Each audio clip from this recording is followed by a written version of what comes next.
But I've said it on an interview, and I'm going to say it again, that if Agyinasare don't apologize to Voltarians and the people of Nogokpo, we will use him as an scapegoat.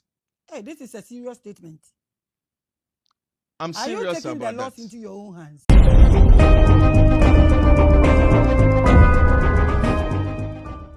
We all know his first video that was in circulation about he going to Aflau to do a crusade. And according to him, they went there and he instructed his pastors to disgrace the witches and the wizards in Aflau first. Then after that, on their way, when they got to Nogokpo, I think a pastor colleague of his, one of the ties or four of the ties, came out of the vehicle. Four of the ties? More than a car and a truck? Well, at least things of this nature, there should be some kind of evidence to prove. No, don't worry. You continue giving me the story. So he said when they got to Nogokpo, their tie got off the car, and therefore, Nogokpo is the demonic headquarters of the Volta region. In fact, when we saw that on social media, the elders met and we had a meeting. But we look at the backlash in the social media coming, so we decided to wait to see if that coming Sunday, he will probably do what is right and probably apologize honestly to the people of Nogokpo and the entire Volta region. So after the Sunday, we look at the statement and the video that came out. He was like justifying what he said. And that is when we said, no, at this point, we need to respond. And that is why we came out with the press conference to state our position on the issue. Now, we gave him a 14 days ultimatum to come and answer some few questions from the elders, the chiefs and the elders.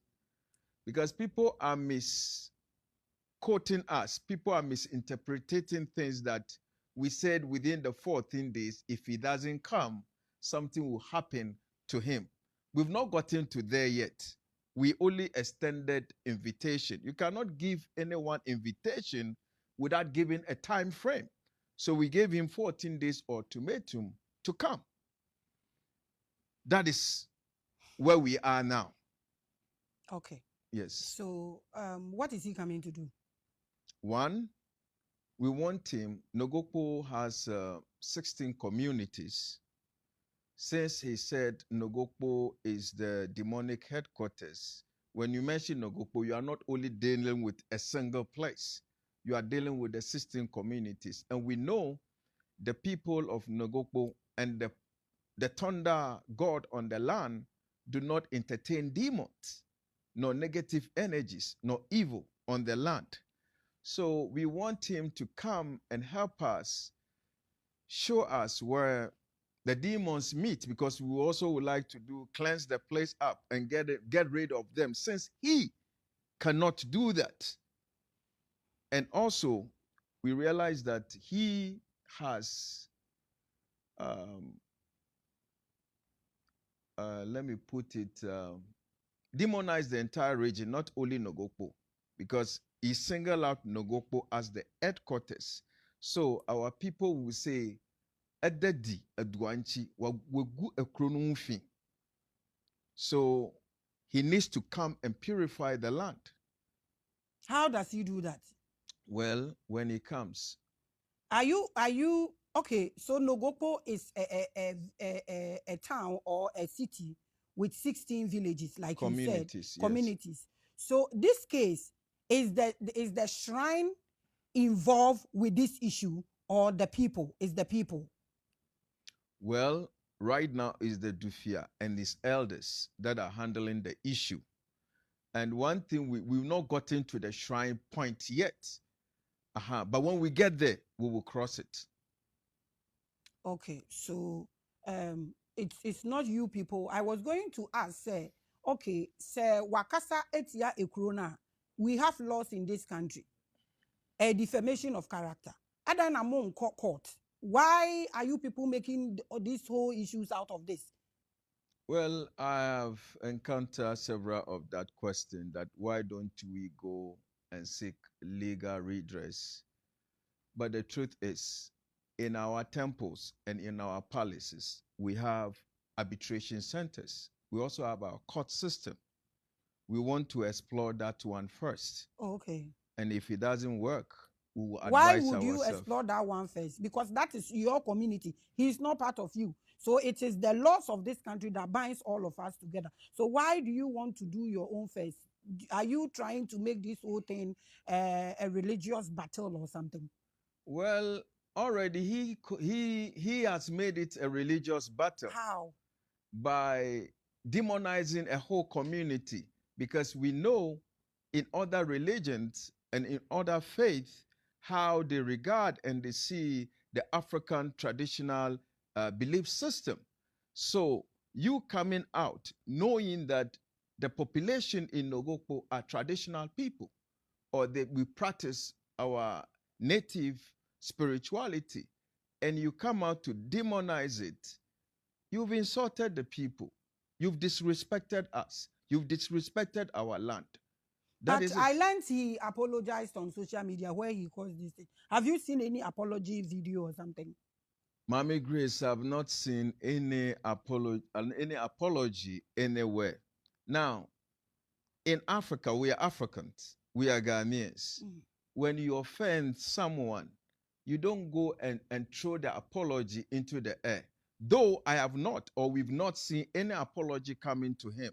But if you offend someone with Africans in African traditional system, you need to wake up, go to the person, and apologize to the person, and things will end there. But in your own submission, you guys were waiting to see the next Sunday if he would apologize. So if he apologized, why are you now? He hasn't apologized. So when they say, if you say your wife is a Voltarian, you have your children having names, and you were trying to tell people that you went to India, you went other places, and what you've encountered on your journey as a bishop, it has nothing to do, or you don't mean to look down on Voltarians. But you see, sometimes when I hear people say he apologized, I wonder. See, let's look at the context in which he made that statement. He was projecting himself that he has destroyed the demons in Aflau, first and foremost, the witches and the lizards in Aflau. When you watch the body video, look at his body language. He was speaking with authority. It's not like, yes, he's sure about what he's saying. And therefore, the avenue he trying to communicate in the form of apology is unacceptable. We don't accept that one. He needs, as an African, he is an African first before becoming a Christian. So he must, I believe he was taught when he was a child that when you offend your elders, you go to your elders to apologize or to seek forgiveness. You don't stay in your comfortable zone and throw words and play with words and say it is an apology. Okay, so if he decides to send some delegates, would that work? Would that be okay? Well, we don't have a problem with him want to send any people. When they come, we will listen to them. And what we also have, we will tell them. Today is the 14 days. If he decides not to come, what happens? Well, we also will take our own decision. Are you going to involve Habiesu? Is that the deal into this issue? All the options are on the table for us. All the options. I mean, all the options. You see, Maame Grace, it is about time. Others must learn to respect we others. I don't want to sound tribalistic, but Agyinasare cannot go to Ashanti-man and make that statement. No, any Akan community. When they do, you know, there's a pastor who also said something. What's his name? Is it Howard Mace or something like that? Who said in the Volta region, they have something that they say Hoseviada, Aboviada. I remember that video. Does he understand the meaning of Bo? And does he understand the meaning of Hose? Hose doesn't mean Christianity. We call Christianity in our language as what? Amadro Hose, which means it is an imported religion. Hose, you can Hose, to believe in yourself is Hose. It has nothing to do what you have copied from the Europeans. Now, aside that, a lot of people just get up to make statements and try to disrespect us. But anytime they do that, we say, okay, because we the Voltarians, and we especially in the African traditional belief system, we are peaceful, loving people. So anytime things of this nature happens, we say, oh, let's just let it be. And because of that, everybody wants to take advantage of us. I'm serious about that. Are you taking the laws into your own hands? Well, there is a law in Ghana before he made such a statement. Our laws allow us, or our constitutions allow other religions like Christianity, Islamic religion, and traditional religion to coexist. So why is it that anytime they have the opportunity, they try to look down upon us? No. Enough of the disrespect. But in your own submission, you said you people are peaceful people. So is this how peaceful people? You see, that is why they are taking advantage. That is why they are taking advantage of our kindness. And this time, as I said, if he doesn't do the needful, we will use him as an scapegoat. Can he apologize on maybe press conference, on TV, on radio, and that will be okay? We will not accept that. He has to move there. Yes. But delegate is okay for you guys. Anyhow he does his movement. People are watching. Anyhow he carries to come there, we don't have any problem with that.